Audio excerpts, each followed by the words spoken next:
పశ్చిమ గోదావరి జిల్లా నర్సాపురం రాయిపేటలో టీడీపీ నేతలు నల్ల కండువాలతో నిరసన తెలిపారు.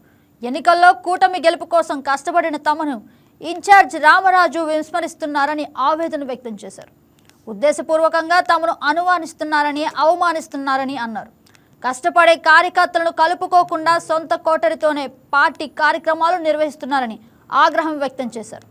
మినీ మహానాడు సహా ఇతర కార్యక్రమాల్లో మాజీ ఎమ్మెల్యే బండారు మాధవనాయుడు పేరు లేకపోవడం దారుణమన్నారు. రేపు 26వ తారీఖున జరగబోయేటువంటి ఏఎంసీ చైర్మన్ ప్రమాణ స్వీకార మహోత్సవంలో స్థానిక మాజీ శాసనసభ్యులు 2014 నుంచి 19 దాకా అభివృద్ధి ప్రదాత ఏ విధంగా అయితే నియోజకవర్గంలో ఆయన అభివృద్ధి చేశాడో నియోజకవర్గ ప్రజలందరికీ తెలుసు.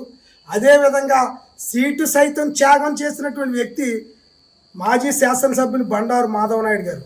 అటువంటి వ్యక్తి యొక్క పేరు ఎక్కడా కూడా ఇది కూడా మీకు చూపెడతారు. వారు దింపినటువంటి పాంప్లెట్, ఈ పాంప్లెట్లు ఎక్కడా కూడా ఏ కోశాన కూడా ఆయన పేరు ప్రస్తావించడం కానీ ఆయనకి ఇన్విటేషన్ ఇవ్వడం కానీ చేయలేదు.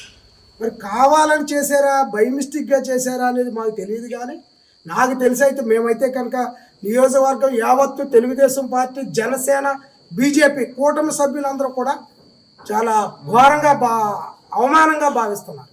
ఎందుకంటే నియోజకవర్గంలో గెలుపులో ఆయన ఏ విధంగా సహాయ సహకారాలు అందించాడు, ఏ విధంగా తిరిగాడు అనేది నియోజకవర్గ ప్రజలందరికీ తెలుసు. ఏదైతే తప్పు చేశారో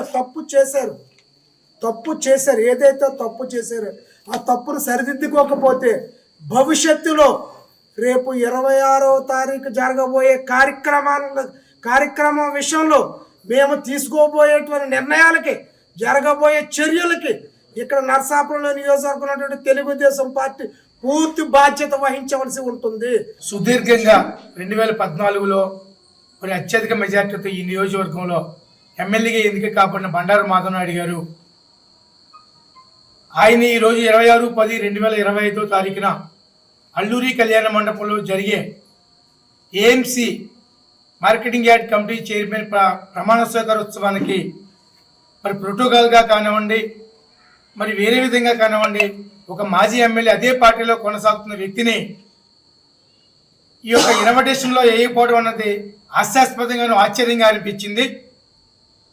ఈ యొక్క ఉద్దేశపూర్వకంగానే ఈ ఇన్ఛార్జ్ నర్సాపురం మరి రామరాజు అనే వ్యక్తి ఇన్ఛార్జిగా ఉంటూ వర్గాలని విడగొడుతూ కుల మతాలుగా విభేదిస్తూ అనేక సందర్భంలో ఆయన చేయడం జరిగింది.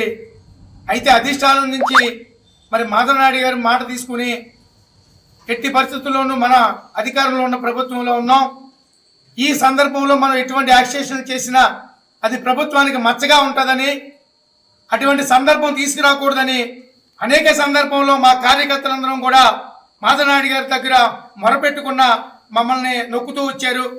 రేపు 26వ